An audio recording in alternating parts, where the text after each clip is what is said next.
Cartagena, Colombia. I was so surprised to see so many people dancing to Congolese music outside of the US, the UK, and Africa. And they even made their own modern version of it. Let's get into it, y'all.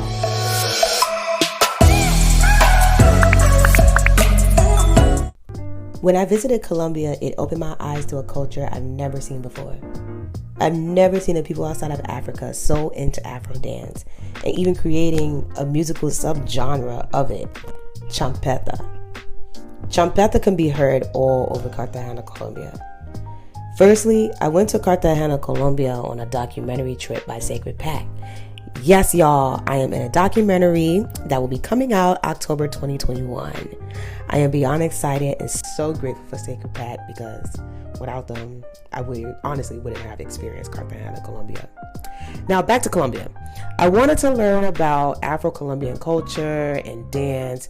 So where else should I go other than Cartagena, Colombia? So with that being said, I firstly met up with a dancer, Brian from Cartagena, along with, I believe that's his cousin, Diana. Y'all, I don't speak good Spanish, so I really don't know. But they have the same last name. They taught me like some salsa choque, champeta. We went shopping. And a fuse blew over my head at the shopping center because I guess everything overheated. And apparently that's something common that happens there a lot. But hey, it was kind of like a Michael Jackson commercial for me. So it was interesting. Anyway, they showed me like their neighborhood, the barrio. And honestly, it's similar to like Brazil's communities, except a lot more moto taxis. There was a time when Brazil did have a lot of moto taxis, but now I don't see them as often. But also I haven't really visited Rio in a minute, so I don't know what it's like there, as the pandemic is kind of dying down. Not really, but it's dying down, something like that. Anyway, I tried arepas for the first time. It had like eggs and meat inside. It was so good. I posted about it on my TikTok, so you can go see that. I ate a lot of arroz con pollo and a lot of like seafood rice. Super huge on seafood there. Like I ate so much fried fish, like whole fish fried. Tostones is another major part of Cartagena's dishes. They didn't have a lot of beans, but rice for sure. They definitely had rice. What is black culture without rice? Like seriously, does your culture eat rice? Comment below if you eat rice with every meal. For me, growing up, I always ate rice with everything. My mother made sure of that. I was always eating rice. So again, comment below if you ate rice with every meal growing up or if that is a part of your culture. Anyway, we finally visited the Palenque and spoke with a local and ambassador of San Basilio Palenque. It was really interesting, and here's what he had to say.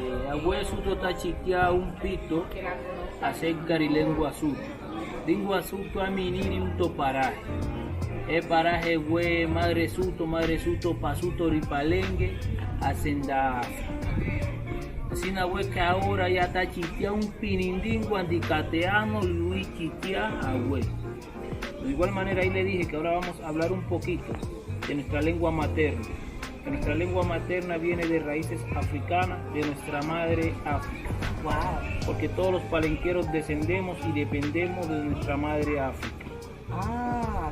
¿Cuál parte? Exactamente, nosotros provenimos de Guinea-Bissau, antiguamente llamada Guinea Portuguesa, una mínima parte del Congo y otra de Mozambique. Wow, okay. La lengua palenquera se compone de las diferentes lenguas bantúes africanas, como son el kikongo, el kimbundú, tiene una mínima parte del inglés, otra del portugués y su base léxica es nuestra lengua castellana. Wow. A partir de allí la lengua nace como medio de aclararnos o no, para entendernos entre sí, porque África es el continente con más lenguas propias del mundo. Entonces los españoles, al momento de atrapar a nuestros ancestros africanos con el fin de traerlos en forma de esclavizados a nuestro continente americano, estratégicamente ellos los cogían de varias tribus y de varias regiones. ¿Con qué fin? Con el fin de que no se entendieran entre sí. Estos negros buscando una fonética, una forma de hablar y de comunicarse entre sí, es donde se dan los primeros pasos de la cátedra de la lengua palenquera. A partir de allí nace nuestra propia lengua, llamada lengua palenquera, como fortaleza, Qué como bonita. forma de resistencia. Wow. Gracias. Muchas gracias. Bueno, I never knew Colombia held on to its African traditions this much. So much that it was almost like they never left Africa. Walking through the Palenque and seeing the features, hairstyles, and lifestyle, I could only imagine this was the village my uncle was talking about. Like, this was the village life back in South Carolina. I have a video on that. Click above to see. Later, after the Palenque, I went to shoot another scene with Sacred Pat. I did a samba routine in the middle of a Colombian club, and they cheered me on, y'all. They cheered me on. Going to Colombia was like the highlight of my life. It was actually the funnest experiences in my life. I wish to return to Cartagena soon. Anyway, what city in Colombia should I visit next to bridge the gap? Comment below. Make sure that you like, comment, and subscribe. And catch me next time on Regine Bridges the Gap.